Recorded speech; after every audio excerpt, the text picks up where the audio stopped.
Salut tout le monde, bienvenue à cette nouvelle capsule d'information qui est vraiment alignée aujourd'hui avec la mission du groupe.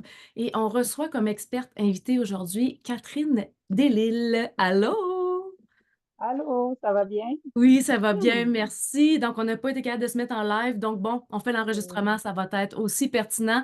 Donc, si jamais vous avez des questions, quoi que ce soit, n'hésitez pas à mettre les questions en dessous de l'enregistrement ici. Ça va nous faire plaisir de pouvoir venir répondre à vos questions. Donc, je disais que le sujet du jour est vraiment aligné avec la mission du groupe ici, du réseau, parce que moi, quand je suis devenue représentante de doTERRA, je cherchais déjà des produits sans chimique et je ne savais tellement pas comment cibler les bons produits. Tu sais, il y en a dans les pharmacies, il y en a aussi chez Walmart, mais qu'est-ce qui est bon, qu'est-ce qui est pas bon exactement? Comment, tu sais, on sait qu'on peut se faire enfiroiper au niveau de la nourriture et tout ça. Donc, comment savoir si ce qu'on met sur notre peau est vraiment bon? Et je suis tombée en amour avec cette compagnie-là parce qu'elle était sans chimique, justement, et on pouvait enlever beaucoup, justement, de charges chimiques, autant au niveau de la bobologie, un rhume, une infection, plein de choses qu'on peut aider avec nos huiles essentielles, mais avec les produits aussi cosmétiques qu'on a chez doTERRA.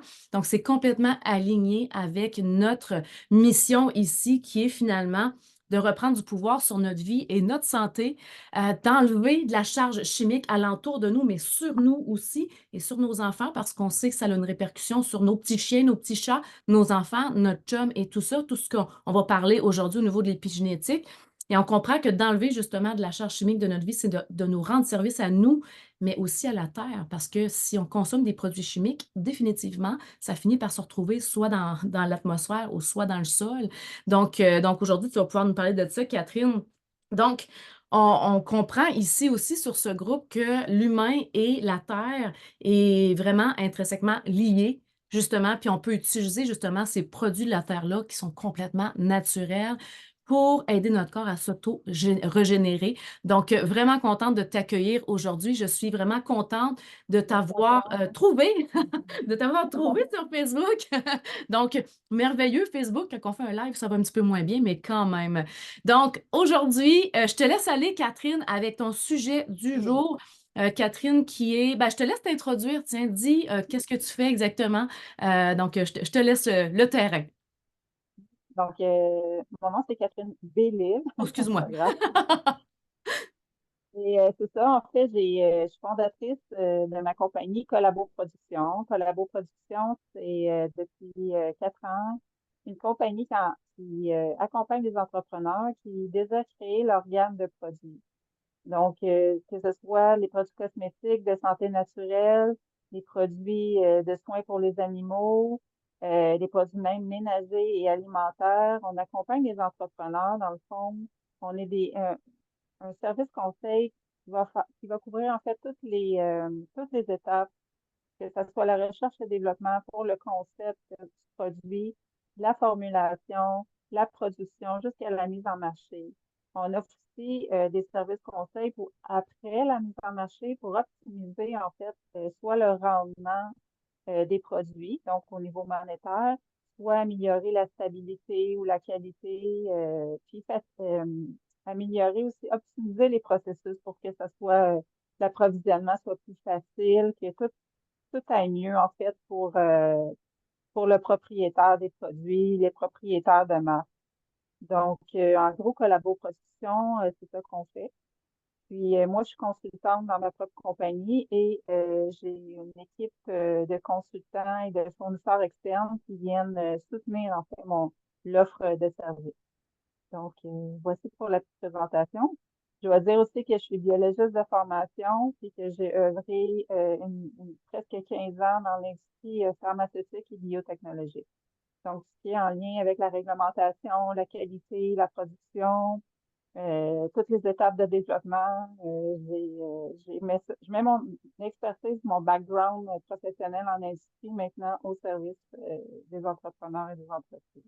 Et dans ce que tu Donc as aujourd'hui, nommé, dans ce que tu as nommé aussi, dans le petit post que tu avais fait au départ, c'est que aussi tu es en train de faire une formation hein, pour le pouvoir de la pensée sur le corps, spécifiquement au niveau de l'ADN. Donc là, ça sera peut-être un autre sujet qu'on pourrait oui, refaire ensemble parce que juste ça, on peut en parler oui, pendant des heures. t'intéresses aussi à l'énergie quantique.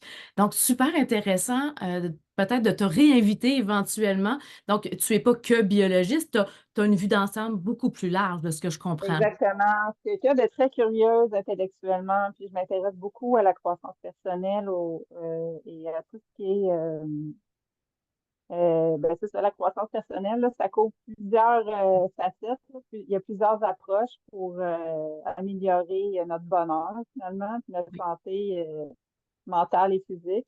Donc, je suis un cours avec Lydia Duguay présentement, qui est sur la manifestation, là. Donc, là, on tombe dans les trucs énergétiques, là. Pour aujourd'hui, on n'abordera pas ça parce on va passer 2 jours à se parler.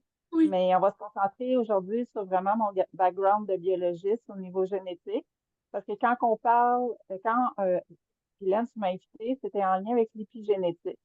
Donc, je vais me concentrer sur l'épigénétique au niveau de la peau. Puis, pour faire un parallèle avec mon travail au quotidien, des cosmétiques. Donc, pour commencer, je voulais définir qu'est-ce que c'était l'épigénétique. Donc, je vais partager avec vous un petit dessin que j'ai fait, selon moi, vulgarise très bien qu'est-ce que l'épigénétique. Donc, OK, c'est la grandeur. Je ne sais pas si vous voyez. Oui, on voit bien. Bon, parfait. Donc, OK, là, j'ai écrit mon texte, mais je vais y aller par cœur. Donc, dans nos cellules, évidemment, on a le fameux ADN, comme on connaît. Là, dans chaque cellule, on a notre ADN qui a été hérité de nos parents. Donc, ça, l'ADN, alors, OK, je cherche mes mots, là, je vais y arriver. Donc, sur l'ADN, en fait, par rapport à l'épigénétique, comment l'épigénétique va venir contrôler notre ADN dans nos cellules? Donc, l'épigénétique, en fait, c'est plusieurs mécanismes métaboliques qui vont venir activer ou désactiver nos gènes. Donc, si on fait une analogie avec l'informatique, on peut dire que l'ADN, à l'intérieur de chacune de nos cellules, est en fait notre disque dur de notre ordinateur. D'accord? Puis les gènes, qui sont les petits bouts ici, dans les petits bouts ici, puis partout, là, à l'intérieur de notre ADN, sont en fait les plusieurs programmes informatiques qu'on a à l'intérieur de nos cellules. Quand on parle d'épigénétique, on peut faire encore l'analogie avec l'informatique. C'est des petits techniciens en informatique qui sont donc alentour de l'ADN dans la cellule. Donc, c'est eux qui vont venir utiliser l'ADN en activant on-off comme des interrupteurs les programmes informatiques à l'intérieur de notre ADN, de nos cellules, sur notre ADN. Donc, est-ce qu'à la date, Ça va, ça va. ça va? Bon. Quand on parle d'épigénétique, c'est ces petits techniciens-là qu'on parle au niveau scientifique. OK? Par contre, quand on parle au niveau en général d'épigénétique, exemple au niveau quantique, l'énergie, là, c'est très à la mode ces temps-ci.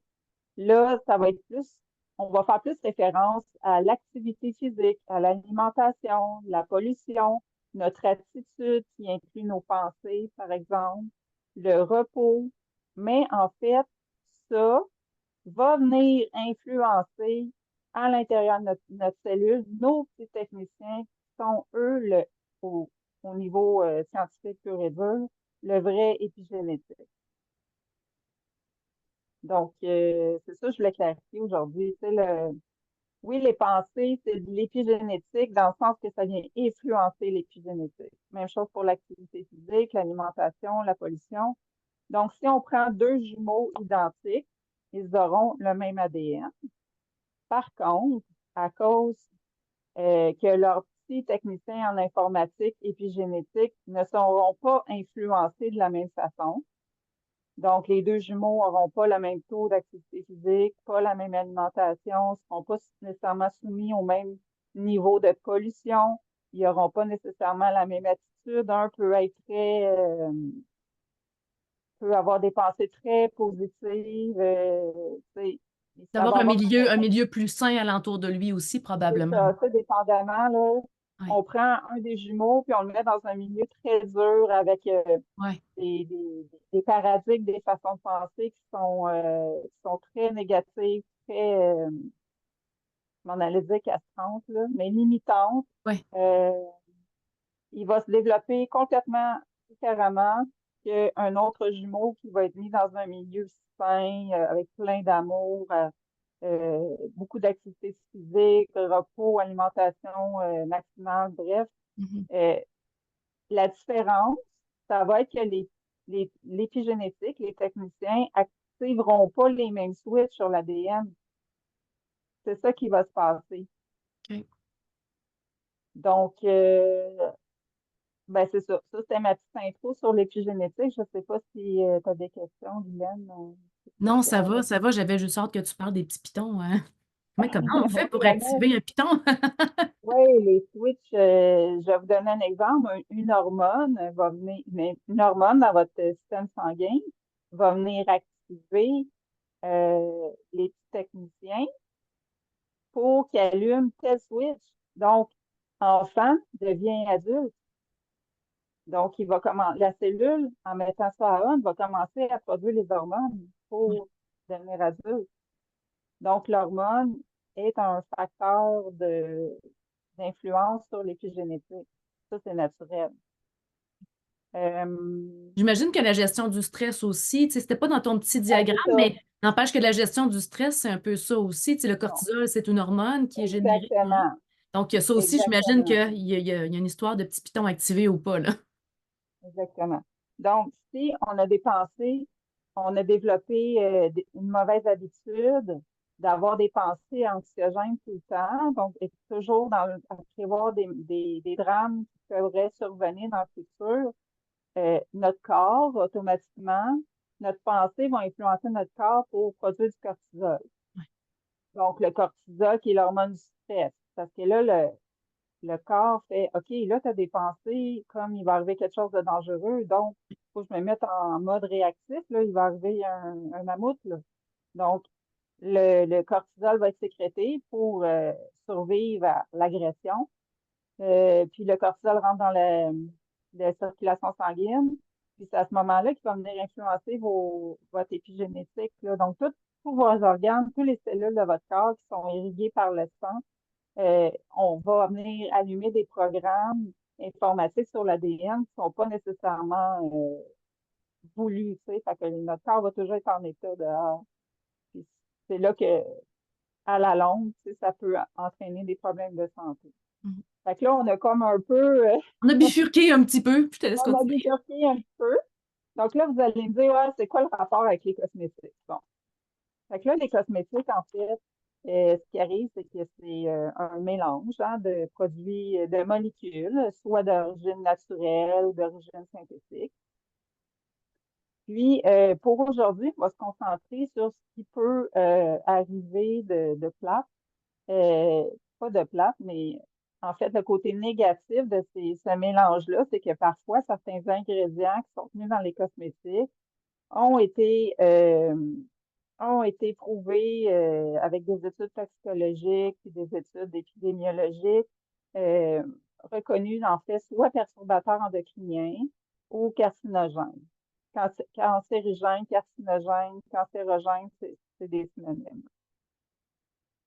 Donc, finalement, dans le fond, certains ingrédients dans les cosmétiques, si on les prend à l'état pur, puis qu'on en ingère, ou mettons qu'on mettrait vraiment à très forte dose sur la peau, puis pendant longtemps, ils vont être capables à un moment donné de venir influencer notre épigénétique, puis causer des dommages à notre santé, finalement. Euh, donc, un cosmétique, on s'entend, on met ça sur la peau, hein. Puis la peau, elle, c'est une très bonne barrière pour nous protéger des toxines de l'environnement. Donc, il faut prendre comme acquis que à la base, les pourcentages des perturbateurs endocriniens et des carcinogènes qui pourraient se retrouver dans des cosmétiques bas de gamme ou des vieilles formulations désuètes. Euh, il faudrait vraiment que le pourcentage, en fait, de chances que ça se rende jusqu'à l'intérieur des cellules de la peau pour venir influencer négativement l'épigénétique de nos cellules de peau, ou pire encore, à l'intérieur du derme, être capable de rentrer par les capillaires sanguins puis venir dans notre système circulatoire sanguin, affecter les cellules de tout notre corps. Les possibilités sont infinitésimales. OK? Parce que ce qui arrive, c'est que chaque gouvernement a des lois pour protéger les consommateurs. Donc, normalement, des produits qui sont fabriqués, on va dire, au Canada, aux États-Unis et en Europe, les normes sont quand même très strictes. Donc, les pourcentages de ces ingrédients-là euh, ces ingrédients-là, en fait, sont reconnus ou potentiellement reconnus carcinogènes ou perturbateurs endocriniens. Il y a des dosages maximums qui sont autorisés dans les cosmétiques. Puis ça tient compte aussi du type de cosmétique. Donc, si c'est un shampoing que l'on 15, les pourcentages admis vont être plus grands parce qu'ils disent, tu vas rincer, ça reste pas en contact longtemps. Tu comprends? Il y a certains pigments, comme on va dire un rouge carmine, qui peut être utilisé pour le rouge à lèvres ou pour les yeux. Le rouge carmine, je ne suis pas sûre. Mais en tout cas, il y a des pigments colorés qui vont être autorisés dans le maquillage, mais seulement pour certaines régions du visage. Donc, un Intéressant. formulateur, un chimiste qui va venir fabriquer, qui va venir formuler le cosmétique, va vérifier au niveau de la réglementation s'il a le droit de mettre le pigment dans le rouge à lèvres. Parce qu'on s'entend, en rouge à lèvres, on en ingère un petit peu, là. Donc, il faut que ça soit au niveau toxicologique, il faut que ça soit approuvé par les instances gouvernementales du pays où on veut vendre le cosmétique. Donc, ça pour dire qu'à la base, oui, euh, pardon, dans certains cosmétiques, il y a des chimiques, mais normalement, ils ont tous été approuvés par les gouvernements pour être conformes et utilisés dans les produits cosmétiques. Donc, c'est bien rare qu'on va prendre une marque au Canada, qui est fabriquée au Canada, aux États-Unis ou en Europe, qui va avoir un danger pour le corps, la santé.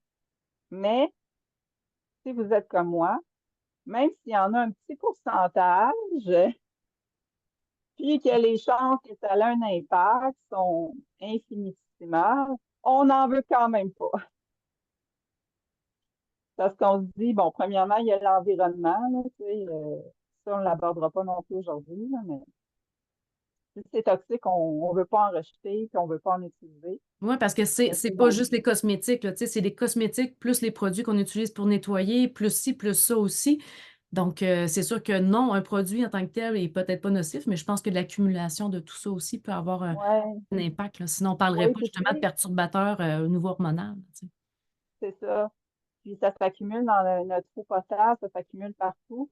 Puis aussi, tu sais, quand ils font ces études toxicologiques-là, c'est avec un protocole strict, avec des morceaux de peau, tu sais, il y a un protocole à suivre.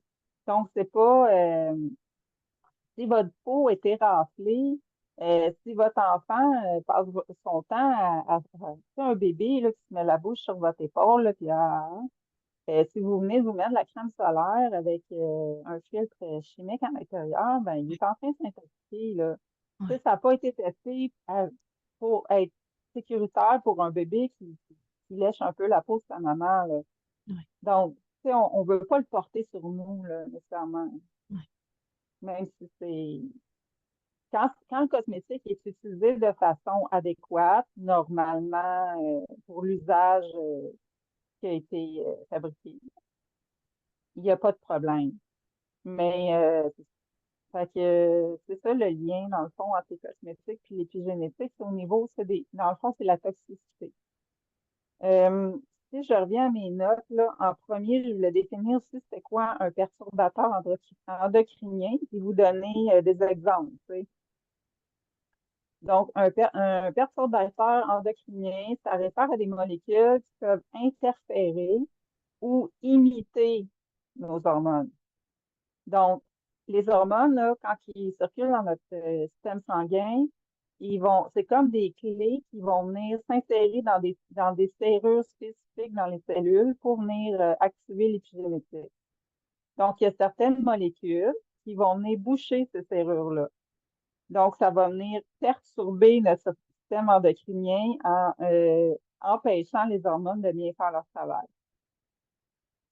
Ensuite de ça, tu as d'autres chimiques, d'autres produits chimiques qui vont venir imiter les, euh, les hormones. Là, en passant, quand je dis produit chimique, c'est pas nécessairement synthétique, ça peut être naturel aussi.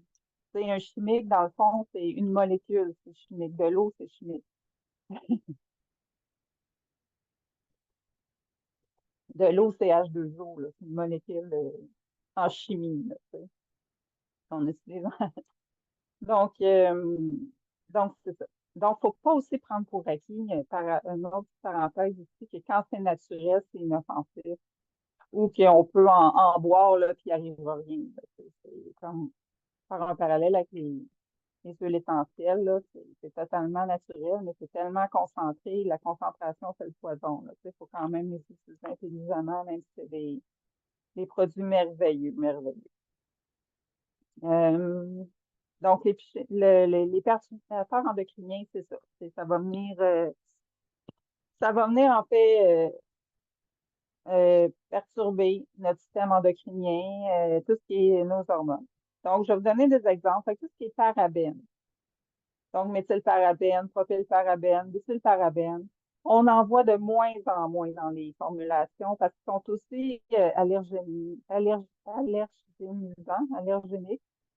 Donc, ils ont très mauvaise presse. Fait que les compagnies ont reformulé leurs produits. Mais historiquement, Marc Cosmétique, qui est le maquillage Marc, puis les Ouatier en utilisaient dans leurs produits. Donc, je pense qu'ils ont dû arranger leur formule, mais vérifier si vous avez ces produits-là à la maison, de ces marques-là, ça se peut que vous en retrouviez à l'intérieur. Les parabènes, j'en ai beaucoup vu aussi dans les, voyons, les crèmes solaires et les gels à l'aloès après soleil, des choses comme ça, là. Donc, on dirait les crèmes solaires, vu qu'on les utilise pas souvent, il y a souvent beaucoup de chimiques dedans, on dirait qu'ils se disent, ils en mettent pas beaucoup, puis ils en mettent pas souvent, donc c'est pas grave, c'est un peu plus toxique, je ne sais pas, là, mais souvent, Ouais, les compositions des crèmes solaires commerciales, c'est atroce, là. ouais, Euh, il y a les fameux phtalates aussi, dans les cosmétiques, on va lire les diéthylphthalates dans les listes d'ingrédients. Donc, les phtalates, ça vient souvent dans la composition des parfums. C'est vraiment dans les produits du marché qui sont très parfumés, là, type Aquavelva, là, Aftershave, là. ouais, ouais. Ça, je ne sais pas s'il y en a encore, mais il y en a déjà eu dans le passé des phtalates à l'intérieur. Ça l'aide à ce que le parfum sente plus longtemps, là. Ça vient fixer le parfum, là. Donc, diéthylphtalate à surveiller. Ensuite de ça, le triclosane. Ça, la dernière fois que je l'ai vu, c'était dans un savon vaisselle antibactérien avec triclosane. Le triclosane, c'est vraiment euh, c'est un perturbateur endocrinien. Puis, certains savons et gels douche antibactériens pourraient en avoir. Mais on voit de plus en plus sans triclosane, sans triclosane. Ils ont trouvé Ouais. des alternatives. Même dans le dentifrice Colgate Total, il y en a déjà eu. Donc, c'est ça, le triclosane antibactérien. Je pense même que c'est il me semble que j'avais déjà vu aussi à vérifier, là, mais qu'il était persistant dans l'environnement en plus. Il ne se dégrade pas bien. Le benzophénone et ses dérivés. Donc, ça, on va en trouver surtout dans les cosmétiques qui sont dans des bouteilles transparentes, comme des sprays pour les cheveux. C'est des OK. bouteilles transparentes. Faites attention, regardez les ingrédients. Benzophénone, c'est un filtre UV. Ça va empêcher le produit, dans le fond, de changer de couleur, de jaunir ou ça va protéger le produit des rayons UV là, quand la bouteille est exposée dans les boutiques, là, dans les fenêtres, tout ça. Euh, Benzophénone. Ensuite de ça, tout ce qui est des crèmes solaires organiques, c'est-à-dire à filtre solaire chimique. Eux peuvent contenir des filtres UV. Ben, ils contiennent des filtres UV comme l'oxybenzone, qui est reconnu aussi perturbateur endocrinien. OK. Donc, tu m'avais donné un produit à vérifier. Je pense que c'était lequel, donc la crème solaire, la marque La Roche-Posay. Oui, oui, c'est ça, c'est celle de Joanne, oui. Donc, je ne l'ai pas analysé, mais totalement. Sauf que Joanne pourrait regarder sur Google, prendre les ingrédients un par un, les googler ou aller sur le site Inky Beauty. INCI BEA Beauty BEAUTY. OK. Comme niaiserie, là, comment ça s'écrit, Beauty. Oui. Le site est bilingue de toute façon. Là. Inky Beauty, Inky Beauty, c'est européen, je pense que c'est français. OK. Donc là, si on entre les ingrédients, on peut facilement trouver si c'est d'origine synthétique, naturelle, s'il y a de la réglementation, s'il y a en fait, ça donne un portrait rapidement de c'est quoi cette molécule-là, si c'est bon, très bon ou pas bon du tout. OK. Donc, mais tu sais, la Roche-Posay, ils font pas mieux, ils font pas pire que toutes les autres marques de crème solaire euh, sur le marché qui ne sont pas à base de zinc ou de dioxyde de titanium. Les crèmes solaires à base de dioxyde de titanium et de zinc, c'est des crèmes minérales. Donc, c'est de la poussière de roche, des extraits minéraux Ouais. qui servent d'écran physique. Fait que les rayons UV vont frapper, on va dire, la poussière de roche, puis ils vont bondir au lieu de pénétrer dans la peau. Tandis que les filtres chimiques, là, comme l'oxybenzone ou le benzophénone, et eux, ils vont avoir une réaction chimique au niveau de la peau, puis ils vont être capables d'attraper, en fait, le rayon quand il va arriver. Le rayon, il va se faire capter. Euh, donc, ça ne travaille pas de la même façon. C'est pour ça que les crèmes chimiques, il faut les mettre 20 minutes avant. En tout cas, il y a un temps Oui, le temps que pour ça fasse effet, oui. exact. Il y a la réaction se passe, tout ça, Oui. qui pénètre la peau et tout. Donc, toutes les crèmes solaires chimiques euh, contiennent des ingrédients IAC, sauf, vu qu'on n'en met pas souvent, vu qu'on en met, ben c'est ça, pas souvent, je vous dirais que c'est quand même mieux de mettre ça, puis que de ne pas en mettre du tout. Puis là, les rayons UV rentrent dans notre peau, puis viennent endommager notre ADN, puis ça crée des cancers de la peau. Tu sais. Fait que c'est pour ça qu'à un moment donné aussi, dans l'évaluation toxicologique des ingrédients cosmétiques ou autres, là, en passant, c'est pas un cosmétique, hein, je viens d'allumer là-dessus, là. Quand il y a des filtres UV chimiques, ça devient automatiquement une drogue. Donc, c'est encore plus surveillé. OK. Mais bref, on le considère comme un cosmétique souvent, Mm. là, mais au niveau de l'industrie, il va y avoir un DIN number. Fait que Oui, ça oui. va être une drogue. Euh, Comparativement aux crèmes solaires à base de zinc ou d'oxyde de titanium, elles vont être considérées des produits de santé naturels Mhm. et non pas un cosmétique. Où est-ce que je m'en allais avec mes pieds dans le bain comme ça? Ah ben là, tu as parlé Ouais, du produit de Joanne. ouais, c'est ça. En fait, ce que je voulais dire, c'est que je veux pas comme je veux pas que les gens je veux faire prendre conscience aux gens du gros bon sens. Tu sais. Oui, c'est pas tous des ingrédients qu'on se fait un drink avec, là, les crèmes solaires, mais c'est mieux d'en mettre que pas en mettre. Tu sais. Mais faire attention aux enfants, c'est pas leur mettre trop proche de Ouais. la bouche, puis des yeux. Puis les bébés aussi, laissez pas vos bébés vous toucher la peau de grâce, là, parce que c'est vraiment pas.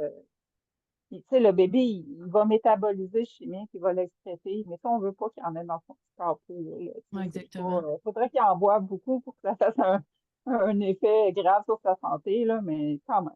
Ouais. Euh, Ensuite de ça. Donc, ça, il m'en restait dessus, les filtres UV, non. Fait qu'ensuite de ça, on va tomber dans les carcinogènes. Donc, il y a tout ce qui est les agents de conservation à base de formaldéhyde. Donc, je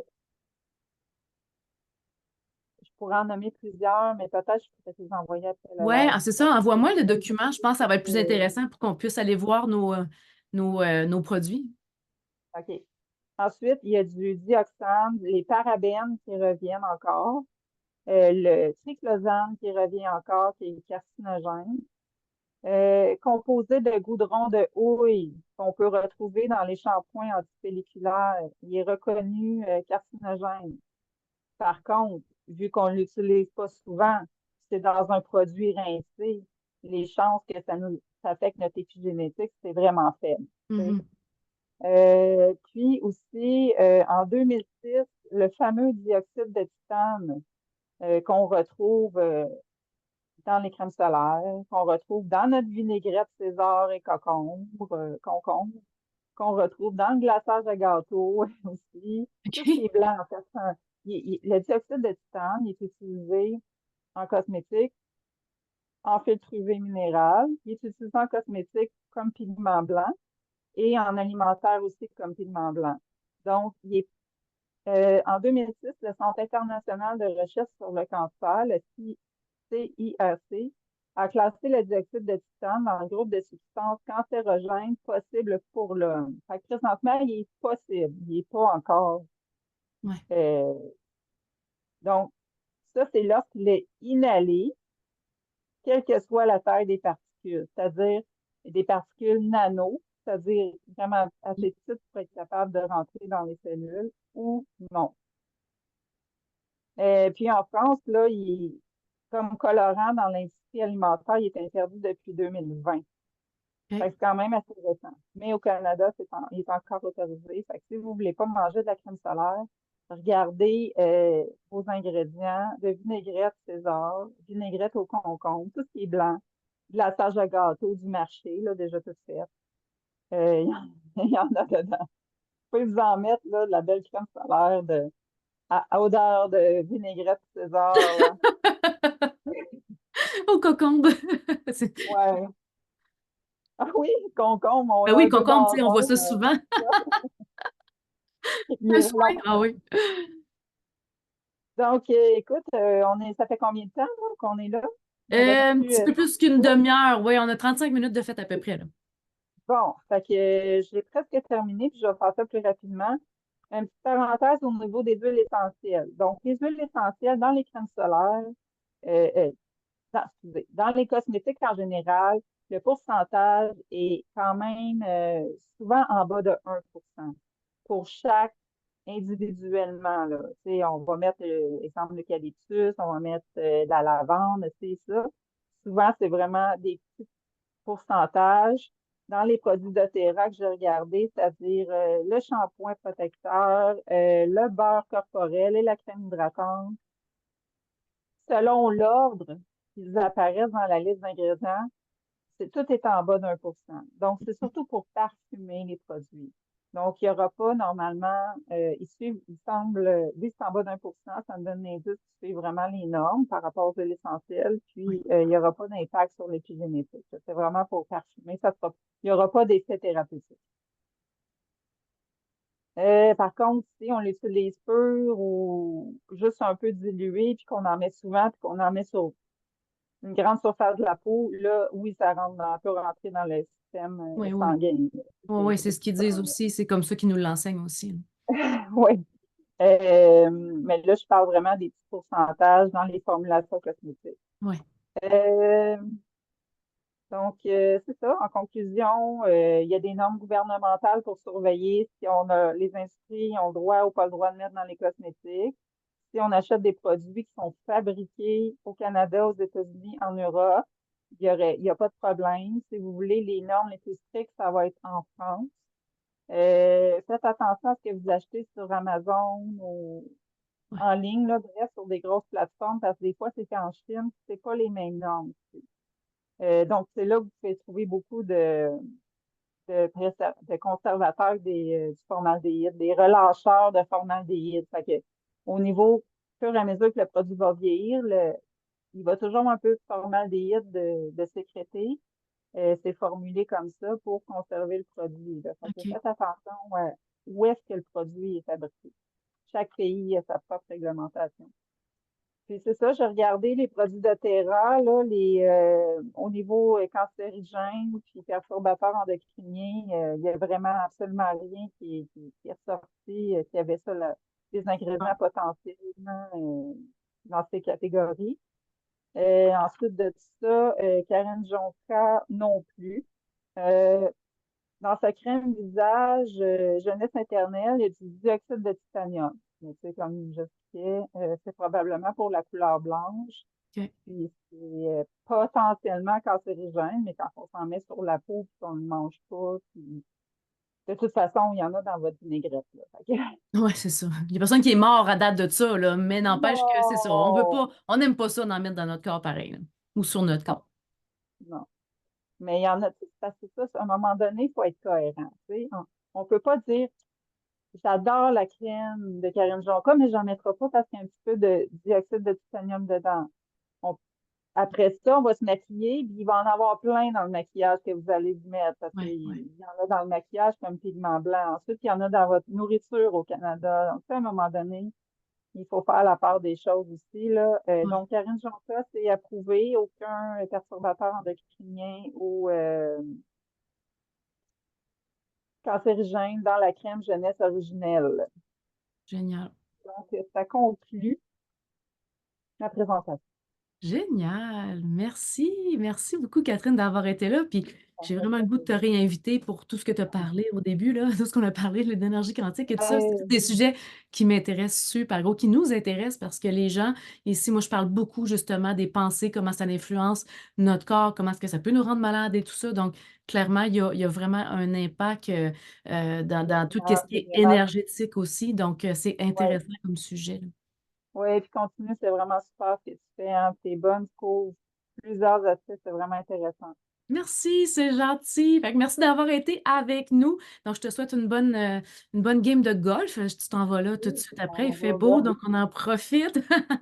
Fait que merci pour ces informations précieuses. Et je vais trouver, dans le fond, les informations, puis je vais les mettre en dessous de la vidéo ici, là, comme le petit site que tu nous disais d'aller voir là, pour les produits, pour voir si c'est toxicologique ou...